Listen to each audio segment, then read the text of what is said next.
questions. Well, first of all, on the Afghanistan resolution, it seems to me that on something like this, that regular order would be important. That going through a committee process would be important.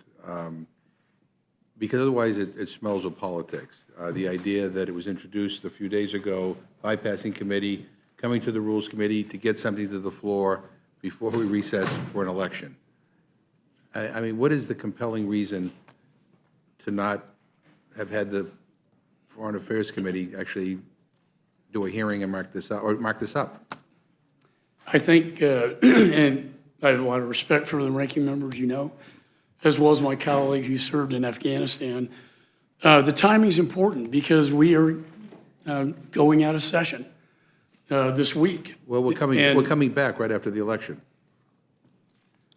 The families want accountability. They want justice. They don't want us to wait till after the election. Well, you waited all this time. This is not my timeline. Yeah.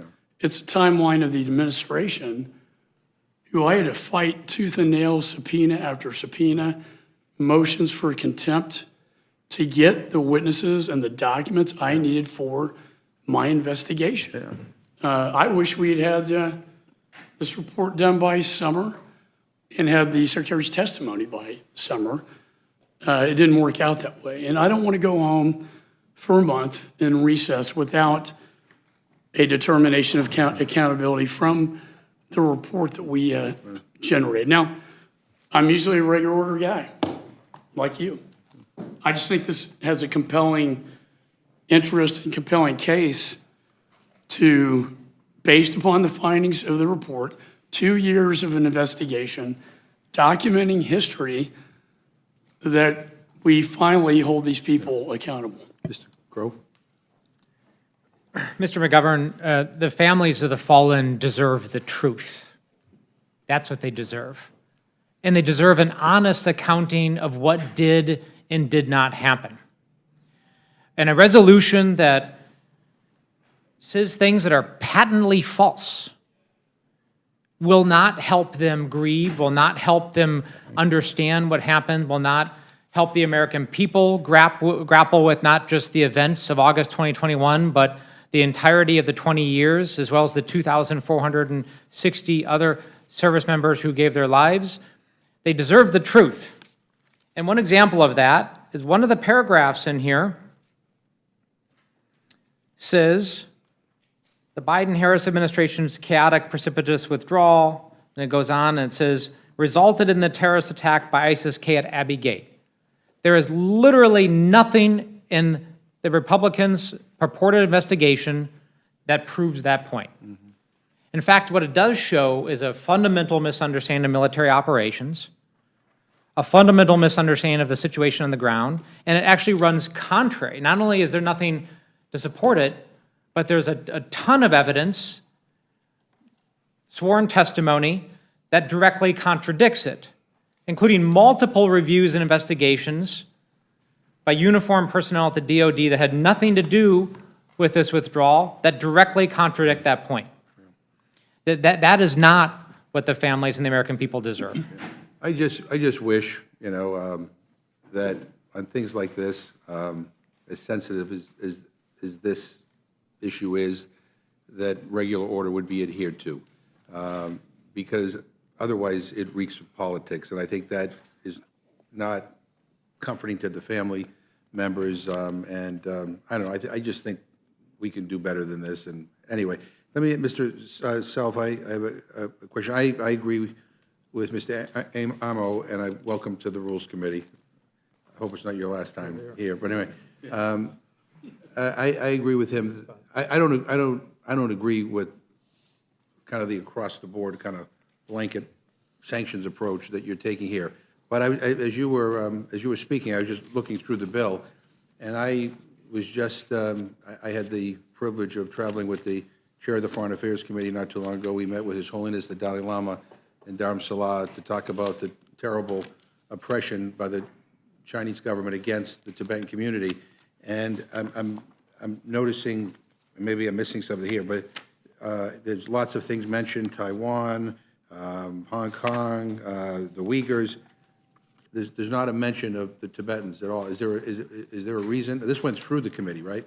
This bill went through the. It did. We have 2 Dems on it. Yeah, but is there a reason why Tibetans are not included in any of your language here? Well, I can't speak to that, but I will tell you the Tibetans are certainly included in their gross human rights violations. Yeah, but they're not mentioned here, and which is startling to me, given the fact that they have been particularly oppressed for a very, very long time. I think you'll notice that it doesn't sanction an entire class. It sanctions the people who are involved in wrongdoing, which I believe Right, but you don't identify, so that's a different question. I mean, you don't identify the individual, the wrongdoing tied to a specific individual. You sanction kind of across the board, right, of the PRC leadership, just saying that you're all guilty of whatever. But I'm just curious why Tibet has not been, it was not at all, not even mentioned in here. And because it seems to me that the fact that it's not mentioned stands out.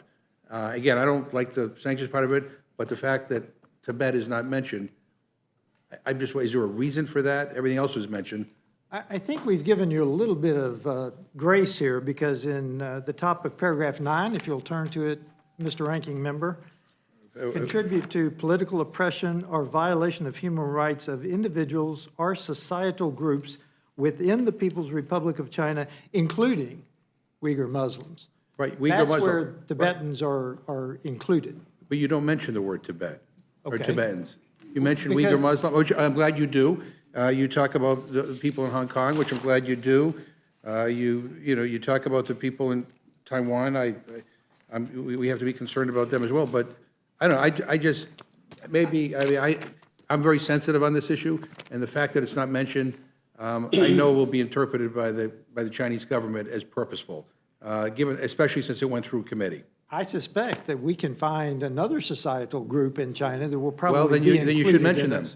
But Tibetans are not just another society. They have, Well, as soon as you come up with a specified list. well, you Then if do, you- though. You talk about, yeah, but you mentioned Uyghur Muslims. No, because we say here, I'm looking Mr. at it right McGovern, here. we say that including them, so there are other groups that could be included. Right, but the fact that when you say including Uyghur Muslims, but not Tibetans, I'm just very sensitive on this topic, and I really think I it was an understand your omission. But sensitivity. anyway, I wanted to point that out for the record. And if the Chinese government is listening, believe it, we are all committed to standing up for the human rights of the Tibetan community, Democrats and Republicans, as we've proven over and over again, and that we could just say that the omission in this was a mishap or bad staff work or clerical error or something. I don't know. We'll make something up. I Anyway. believe the inclusion on page 9 is. Yeah, I don't. I don't at all. But anyway, thank you. Do you want to add anything, Mr. Amo? Well, I just think, that particular point just sort of highlights that this is an unnecessary piece of legislation. Congress has established several sanction regimes, the global Magnitsky Human Rights Accountability Act, the Uyghur Human Rights Policy Act, the Uyghur Forced Labor Prevention Act, the Specially Designated Nationals and Blocked Persons List, and so on and so forth. We have many mechanisms at our disposal. This particular piece of legislation, again, is escalatory for no real purpose and makes us less safe and does not contribute to those human rights aspirations that we have. And of course, there should be consequences. We have the tools at our disposal, and that's what we should be focused on. Thank you very much. I yield back, Mr. Chairman. Sure, thanks.